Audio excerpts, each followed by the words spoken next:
Buenas noches amigos, ¿cómo están? Bienvenidos nuevamente a Agenda Electoral en Democracia.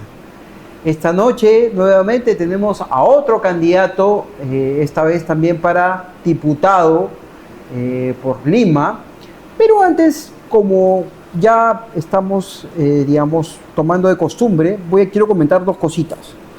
Estuve revisando el plan de gobierno del Partido Morado. Tenemos 36 listas, 36 candidatos. Un partido que tiene un plan de gobierno de 394 páginas. Yo no sé quién se va a leer eso. Y en la página 338, sobre el tema de salud, para que sepan, estimados oyentes, estimados seguidores, lo pueden buscar, habla acerca de un cambio de paradigma. Habla de un enfoque curativo a un enfoque preventivo en la propuesta que tiene este partido. Habla de fortalecer las macroregiones de salud, homologaciones en el tema de, los sistemas de atención, la historia clínica digital, que le he escuchado en muchos candidatos, no solamente en planes de gobiernos, la telemedicina y la inteligencia artificial para poder ayudar a mejorar las condiciones de la atención de salud en nuestros ciudadanos, en nuestros compatriotas, en todos nosotros, ¿no? Sin embargo, creo que es muy bonito tener casi 400 páginas de plan de gobierno, pero hay que ver si las cumplen, ¿no? El tema de la telemedicina, la historia clínica digital y todas estas cosas son muy útiles, pero tenemos un sistema de salud casi caído, quebrado, que no tenemos ni siquiera buenos hospitales, la gente se está muriendo. Tenemos, medicinas que no hay. Entonces, sería bueno que vayamos revisando los planes de gobierno de los diferentes partidos para poder, comparar y también a partir de ahí tomar decisiones a la hora de emitir nuestro voto. Yo soy un facilitador solamente y les transmito estos extractos de los planes de gobierno para que ustedes también puedan ayudarse y puedan tomar las decisiones correctas en este momento trascendental que tenemos en el Perú, que son estas elecciones 2026, 12 de abril. Algo más que quiero recordarles, acuérdense que tenemos nuestro QR, las personas que quieran apoyarnos para seguir creciendo, pueden marcar el escanear el QR y apoyar a la causa de Agenda Electoral en Democracia y buscarnos siempre como Democracia Latam para que puedan ver todas las entrevistas y todas las propuestas de nuestros candidatos. Ahora sí, estamos con Renzo Díaz. Él es candidato para diputado por Lima con el número 29 por el partido Primero la Gente. Él es un experto en proyectos de ley, es abogado, ha trabajado en el Poder Legislativo y tiene una serie de propuestas interesantes que hoy nos va a exponer. ¿Cómo estás, Renzo? Buenas noches. Hola, Aldo, buenas noches. Muchísimas gracias por la invitación. Un placer estar aquí en Agenda Electoral de la Democracia. Cuéntame, ¿cuál es, la motivación de querer ser diputado? Te veo una persona joven, que definitivamente estamos cuadros jóvenes dentro de la Cámara Baja, en la Cámara de Diputados. ¿Cuál es esa motivación que te dio para poder, porque tú ya has trabajado en el Congreso, entonces has visto quizás toda esta dinámica y te ha parecido interesante para postular algo, un sentimiento patriótico? ¿Qué es lo que te motivó? Lo que más me motiva, estimado Aldo, es la indignación. Así como muchos de los peruanos que nos sentamos en casa a ver las noticias día a día, decepcionarnos de cómo vemos el actuar de los legisladores. Legislan a espaldas de la población, vemos todo el gasto que genera el Congreso. Hace poco acaban de renovar la flota de autos del Congreso, se han gastado millones, mientras nuestras escuelas, nuestros hospitales están cayendo a pedazos. Lo peor de todo, ¿no? Que hay muchísimas soluciones a los problemas del país que se pueden dar tan solo con mejores leyes. Mejores leyes. Entonces, por eso que yo dije, bueno, yo quiero luchar por mi país, quiero demostrar que los jóvenes también tenemos mucho que aportar. Y yo siento que los actuales congresistas, los actuales políticos nos están robando el futuro. Y es por eso que mi frase, mi lema de campaña es: recuperemos el futuro que nos robaron. ¿Quién nos robó el futuro? ¿Quiénes nos han robado el futuro? Nos han robado el futuro todos aquellos políticos que han traicionado la confianza ciudadana. Ya. Aquellos que han estado en cargos públicos, expresidentes, excongresistas, que se han dedicado a saquear el Estado a manos llenas, beneficiarse a ellos a título personal, a Ya. sus familiares, a sus amigos, y que no han hecho nada por el país. Ya. Más o menos, tú me dices, yo voy a la Cámara Baja, quiero ser diputado. Sabemos que dentro de las competencias de este nuevo reglamento que ha salido el año pasado, los diputados tienen, digamos, la capacidad o la competencia para hacer leyes. ¿Cuántas leyes tenemos hoy en día en el Perú? La iniciativa legislativa, como tú bien mencionas, es una función importantísima de la Cámara Baja. Perú actualmente tiene alrededor de 4.000 leyes. Hay muchísimas, no todas son eficientes, hay muchísimas que simplemente son, por ejemplo, leyes declarativas, que es como un saludo a la bandera, simplemente se está en papel y los congresistas lo aprueban simplemente por mensajes políticos o por populismo. Pero lo cierto es que la cuestión aquí no es llenarnos de leyes, sino es identificar las normas que tenemos, cumplen su finalidad o no. Si no las cumplen, entonces hay que hacer ajustes. Como por ejemplo, una de las banderas principales de mi partido, y a título individual también mías, es justamente la derogación de las leyes pro crimen. Porque nosotros coincidimos con muchos expertos técnicos del derecho penal, criminólogos, que han diagnosticado que muchas de las modificaciones legislativas que ha dado este Congreso generan condiciones más propicias para el avance de la criminalidad, en especial el crimen organizado transnacional.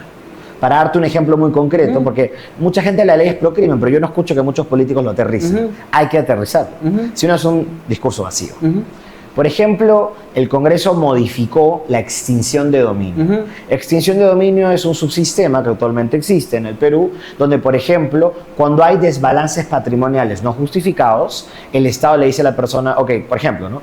Tienes un departamento millonario, ¿no? Acredita cómo obtuviste este patrimonio. Por ejemplo, puede haber sido herencia, porque alguien te lo donó, o lo compraste. Si lo compraste, ¿de dónde obtuviste el dinero? El banco te dio un préstamo, tenías ahorros, vendiste tu propiedad que tenías, hay que acreditarlo. Si la persona no lo puede acreditar, no puede acreditar cómo es que obtuvo ese bien, o si es dinero, cómo obtuvo ese dinero, entonces es clarísimo que esa persona es testaferra de alguien más, o que ese dinero o ese bien ha sido obtenido de una fuente ilícita. Muchas veces, por ejemplo, en la realidad peruana, minería ilegal, tráfico ilícito de drogas, corrupción, crimen organizado, extorsión, sicariato. Entonces, en base a eso, este subsistema de extinción de dominio permitía que tú le quites la propiedad, no confiscarla, verdaderamente se la quitas y pasa a administración del Estado. Mi candidata presidencial, la abogada Marisol Perestello, cuando fue ministra de Justicia, ella creó el PRONAVI, que es el Programa Nacional de Bienes Incautados, que se encarga justamente que estos bienes pasen a administración del Estado. O el Estado los subasta para obtener dinero, o por también ejemplo, los usa, ¿no? También los usa. Por ejemplo, a nivel nacional vemos muchos jurados electorales especiales que funcionan en casas o en locales que antes eran algún tipo de comercio. O también la policía utiliza eso. Exacto. Esos son justamente bienes incautados. Pero lo que este Congreso ha hecho es condicionar este subsistema que era aparte, no era penal, no era civil, era una cuestión totalmente aparte, condicionarla a un proceso penal, de que primero haya una condena penal sobre la persona para recién ahí poder iniciar el proceso de extinción de dominio. Lo cual no tiene sentido, porque cuando estamos hablando de una cuestión penal, un proceso penal complejo, con pluralidad de agentes del delito, demora muchísimos años. Hasta que acabe, lo que pasa mucho en estos casos de impunidad, los bienes son trasladados, son donados y ya no los vuelven a ver. Se los pasan a sus hijos y ahí quedó. Sí, sería bueno, claro, que tú reformes o que hagas una propuesta legislativa, pero yo ahí tengo un punto de vista, ¿no? Perfecto. Hay nuestro sistema de justicia, nuestra administración de justicia es, digamos, precario. Totalmente. Tenemos jueces que no tienen criterio para nada. De acuerdo. Entonces, si tú me dices, existe esta norma pro crimen que, digamos, ahora ya no le podemos quitar o le podemos incautar de repente a una persona que no sabe cómo demostrar sus ingresos, cómo compró ese departamento, cómo compró ese auto, pero primero deberíamos preocuparnos por preparar a los jueces, a los fiscales, para que puedan, digamos, aplicar esta norma si es que tú, si llegas el 12 de abril, restituyes estas leyes pro crimen. ¿Estás de acuerdo con esto? el Poder Judicial también tiene una medida, digamos, una cuota de toda esta, digamos, ineficiencia.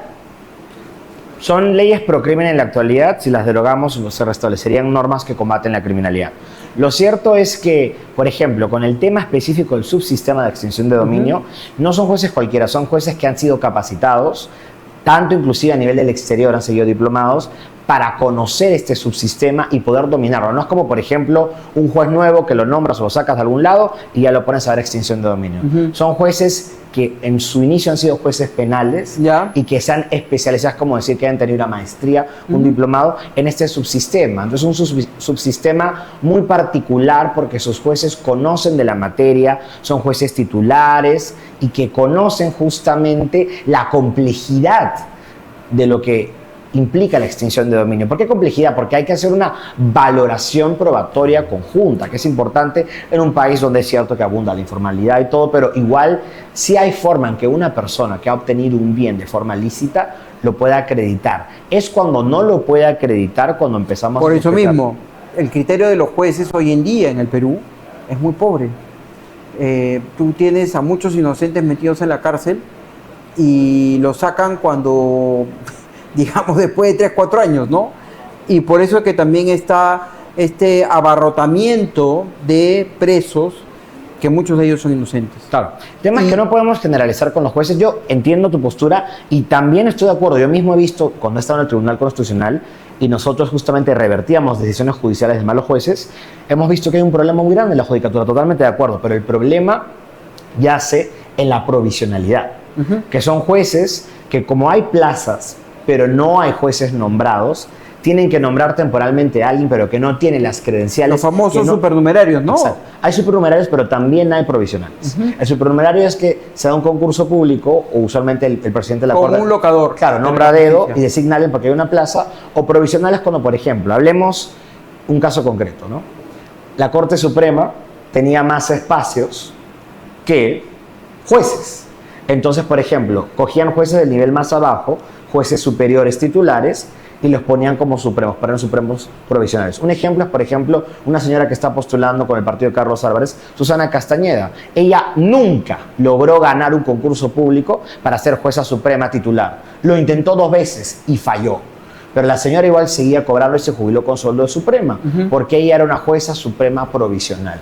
Y la provisionalidad, estimado Aldo, es un premio a la mediocridad, porque son personas que no se han ganado el puesto, pero que lo están ejerciendo y están cobrando como tal. Tenemos que eliminar la provisionalidad, y eso está dentro de nuestro plan de gobierno. Eliminar la provisionalidad y lograr asegurar que la gente más honesta, más proba y, como tú dices, con criterio para resolver, sea la que llegue a la judicatura. Garantizar que verdaderamente, estimado Aldo, haya una carrera judicial y una carrera fiscal, lo que actualmente en este país no hay. A ver, he visto también en mis notas sobre ti de que tienes ya proyectos de ley creados. Si llegas el día 12 y el 28 o el 27 se instala el nuevo Congreso o la nueva Cámara de Diputados, dame 3 proyectos de ley o 3 iniciativas legislativas que tú vas a llegar y vas digamos, a presentar a la Cámara de Diputados para ver si es que puedes subir a la Cámara Alta. 3 proyectos de ley. Perfecto, Aldo. Gracias más bien por el espacio, por la oportunidad. Yo creo que uno de los temas imprescindibles es garantizar que nuestras calles sean más seguras. ¿Ya? Porque hay muchísimos criminales, hay muchísima peligrosidad. Ya existe la figura del proceso inmediato, que es cuando se atrapa a alguien en flagrancia, esta persona puede ser procesada y en 72 horas obtenga una condena. ¿Cuál es el problema? De que el proceso inmediato no tiene las herramientas adecuadas para que sea efectivo, para que más allá del papel en la realidad funcione. Es por eso que yo pienso reformar la ley de la defensa pública, específicamente su artículo 7.a, que establece la defensa pública penal. ¿Ya? ¿Para qué? Para que la defensa pública penal funcione las 24 horas del día, ¿Ya? los 7 días de la semana, los 365 días del año. Y te explico por qué. Cuando tú, por ejemplo, capturas en flagrancia a un delincuente, puede ser, por ejemplo, de noche o un fin de semana, no hay un defensor público que esté en ese entonces de turno. Y obviamente el delincuente no va a acreditar ningún abogado. Va a pasar el plazo, y es lo que muchas veces ocurre, que lo tienen que liberar, que no queda de otra. Si tú tuvieras al defensor público, ya está. Porque justamente algo que propone Marisol desde el Ejecutivo es que nosotros podemos implementar unidades de flagrancia a nivel nacional con las carceletas que tenemos ya en los penales. Ya hay infraestructura. Mientras las construimos, hay una infraestructura provisional que podemos usar.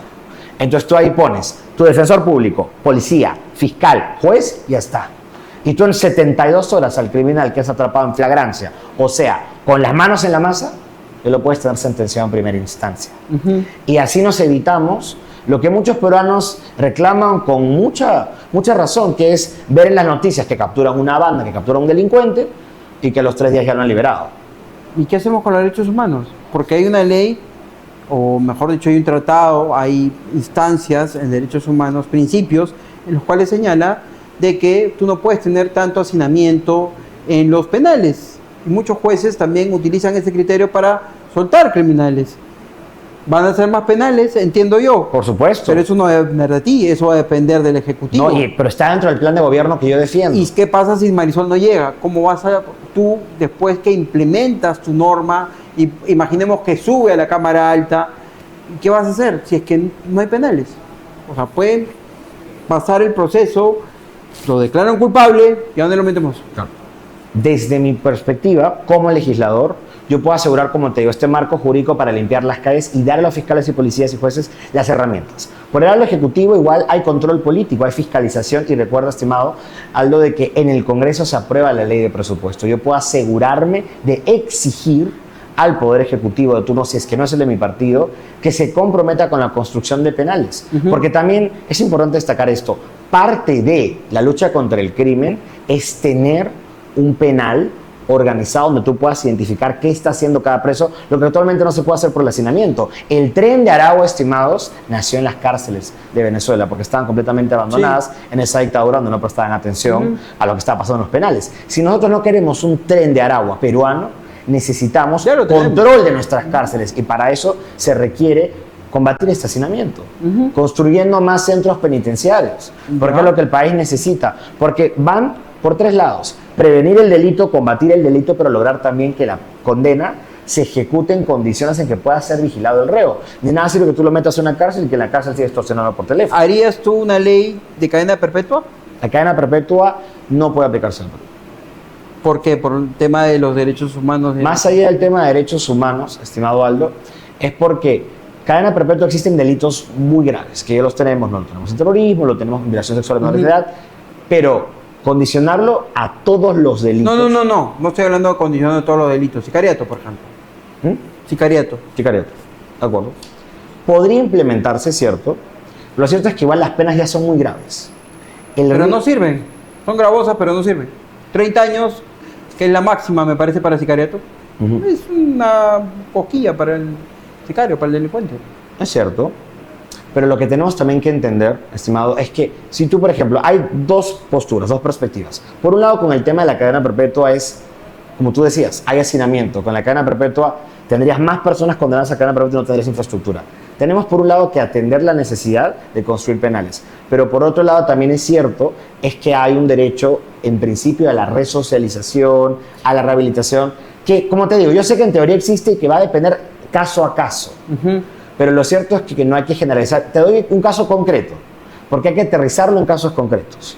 Por ejemplo, hace poco el Tribunal Constitucional declaró inconstitucional una ley que juzgaba menores de edad. O sea, por ejemplo, si es un menor de edad que no ha conocido esta realidad y que, digamos, una organización criminal lo usó como un instrumento, como un escudo para cometer sicariato, tú a ese niño aún lo puedes salvar. Obviamente a un mayor no, pero a un niño sí. Entonces, como te digo, si ponemos simplemente cadena perpetua para todos, te arriesgarías. Claro, habría que, tú sabes que igual la cadena perpetua es un criterio que va a utilizar el juez, o puede utilizar 30 años, o puede utilizar 15 años. Eso va a depender mucho de los medios probatorios, del desarrollo del proceso penal y de muchas cosas más. Pero existe el populismo punitivo. Si tú ya tienes la herramienta de cadena perpetua, claro, la mayoría de los jueces lo va a usar. Eso depende de la presión también. Claro, la mayoría de los jueces lo va a usar. Por eso te digo, es una herramienta peligrosa. Yo siento que, por ejemplo, con temas de cadena perpetua, tenemos que asegurarnos como país de fortalecer nuestro sistema de justicia con mejores fiscales, mejores jueces, y luego también podemos empezar a evaluar ese tipo de sanciones. Porque con un sistema de justicia que no da todas las garantías, sí hay ese peligro, como te digo, de que pueda darse un uso desproporcionado de una pena de esa naturaleza. ¿Tu segunda propuesta? Mi segunda propuesta va relacionada a nuestro régimen político. Hay una crisis muy grande de impunidad. Gente que desde el poder comete delitos y se escuda en su propio cargo, en su propia investidura, para garantizar que no les va a pasar nada, ¿no? Entonces, yo propongo como constitucionalista una reforma constitucional, a la que yo denomino reforma constitucional contra la impunidad presidencial, congresal y de altos funcionarios. Como punto número 1, yo eliminaría, dentro de lo que es el antejuicio, que está desarrollado en los artículos 99 y 100 de la Constitución. El antejuicio es básicamente como un filtro. Un caso penal de un delito de función de un alto funcionario, que puede ser presidente... Delito funcional. Claro. Presidente, ministro de Estado, congresista, juez supremo, fiscal supremo, contralor, defensor del pueblo, magistrado del TC, magistrado de la Junta Nacional de Justicia. Todos ellos son los altos funcionarios. Entonces, si alguno de ellos comete un delito de función, como por ejemplo tráfico de influencias, corrupción, negociación incompatible, algunos de esos casos, puede darse la situación de que algún delito que cometan dentro del ejercicio del cargo, de que el Congreso, o sea, el fiscal va a investigar, pero eventualmente va a tener que presentar esa denuncia constitucional al Congreso. Y el Congreso es quien decide si la causa penal continúa su curso a través del Poder Judicial, o sea, que la acusación constitucional se presente al Poder Judicial y sea la Sala Penal Especial de la Corte Suprema que evalúe el caso y siga absolutamente como la de cualquier persona, o puede que el Congreso diga no hay las valoraciones para continuar con el caso y lo archive. Esto se diseñó constitucionalmente como un mecanismo para proteger a altos funcionarios de persecución política. Pero lo cierto es que esto ha devenido, porque las normas hay que evaluarlas en la realidad, ha devenido en un instrumento de impunidad. Claro. Porque hay, por ejemplo, casos muy escandalosos, como por ejemplo, algo muy objetivo, ¿no? El Rolex Gate. Dina Boluarte con su Rolex. Se le encontró un Rolex en su casa, no tuvo cómo justificarlo, por lo menos creo que se tiene que investigar y esclarecer en un juicio. Si la señora es inocente, lo puede aprobar en un juicio. Pero ¿por qué el Congreso simplemente lo archiva? Cuando es algo que llama la atención y hay medios probatorios contundentes. Entonces vemos cómo el Congreso ya ha instrumentalizado este antejuicio. ¿Por qué? A sus enemigos todo el peso de la ley, los persigue hasta el final, pero a sus aliados, como incluyendo congresistas, Boluarte, fiscales supremos como Benavides, Tomás Gálvez, los protege. Entonces eso no es justicia. Yo justamente quiero evitar de que esto vuelva a ocurrir. Si eliminamos el antejuicio, igual se va a respetar la investidura del alto funcionario, porque va a ser un fiscal de la Nación o fiscal supremo quien investigue y una sala penal especial de la Corte Suprema que en primera instancia analice el caso. O sea, se va a respetar la investidura. Y por otro lado, quería terminar con el tema del artículo 117, que también es parte de este paquete, que es ampliar las causales bajo las cuales se puede investigar y acusar a un presidente de la República en funciones, como serían los delitos de corrupción, crimen organizado y lavado de activos. ¿Y tu tercera propuesta? Y mi tercera propuesta va relacionada a los jóvenes. Es una propuesta para asegurar el pago oportuno de una remuneración, de un salario o una retribución económica. Muchas veces pasa que los jóvenes profesionales son expuestos a diversas modalidades de trabajo, tú lo sabes. Por ejemplo, recibos por honorarios, hay entregables, ¿no? Y muchos jóvenes hacen la labor, entregan, por ejemplo, el producto que están supuestos a entregar y luego la empresa o la persona que los contrata simplemente se hace loco, no les quiere pagar nada. Entonces, yo pretendo darles a los jóvenes profesionales una solución, porque no puede ser que una persona que quiere salir adelante, trabajar para su familia, desarrollarse profesionalmente, se vea abusada de esta forma. La SUNAFIL actualmente, tal y como está diseñada, sirve para muy poco. Es recaudador. Entonces, yo pretendo reformar la SUNAFIL, específicamente los artículos 7, el 49 y el 8 de su ley, para poder asegurar de que estos jóvenes obtengan el pago a través de dotar a SUNAFIL de una herramienta, de que pueda dictar medidas cautelares para congelar cuentas bancarias, para asegurar el pago oportuno de esa remuneración para el joven profesional. Porque en la actualidad sí hay un procedimiento sancionador, pero ¿qué ocurre? Se multa a la empresa, el joven no recibe nada de esa multa y le siguen sin pagar y tiene que irse al Poder Judicial a litigar como 8 años para que le paguen si es que le pagan. Entonces, en cambio, aquí atendemos el problema de raíz. SUNAFIL congela la cuenta bancaria y esta persona jurídica o natural, si quiere seguir disponiendo de su dinero, pues va a tener que cumplir con su obligación, pagarle al trabajador, al joven profesional y listo. Muy bien, aunque ahí asfixiarías a muchas empresas. Yo te recomendaría más que crees o iniciativas legislativas pro emprendimiento. ¿Por qué? Porque definitivamente uno de los pilares que ha ayudado a muchos países a generar riqueza es el emprendimiento. El emprendimiento que permita dar libertad al joven a, digamos, no tener la necesidad de, si contrata, no tener tanta carga sociolaboral. Somos uno de los países que más carga sociolaboral tiene. Sin dudarlo, Aldo. Mira, Entonces, yo soy de derecha, soy pro empresa, creo mucho en el desarrollo económico. Siento que sin el sector privado, sin la inversión privada, nacional y extranjera, no podemos llegar a ningún lado. Es parte de los pilares de mi partido, la libertad, el progreso, el desarrollo. Pero también pensemos en la persona. O sea, como te digo, no puedes tú tener a alguien que cumple con su trabajo, un joven profesional que no tiene más de dónde subsistir y que simplemente no se le pague. Yo muchas veces he visto compañeros, amigos de universidad o personas que han denunciado en LinkedIn esas formas de abuso, porque son también esquemas de abuso. No generalizo con que todas las empresas lo hagan, no, pero hay gente que sí. Y como hay gente que sí, hay que atender ese problema. La mayoría de empresas siempre cumplen. Y por último, si es que, por ejemplo, puedes estar pasando por una crisis económica, hay formas. Emites bonos, te comprometes a pagar, ¿no? Un pagaré, por ejemplo. Hay formas.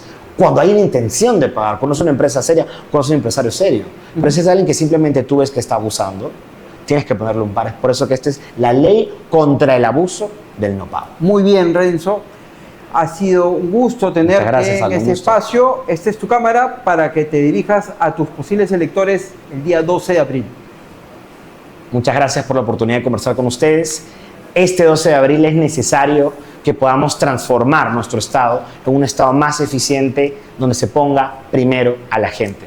Por eso les pido que marquen nuestro símbolo y que escriban el 29, porque es necesario cambiar el país. Basta ya de mafias, basta de personas inescrupulosas que se sirven del Estado en vez de servir a los peruanos.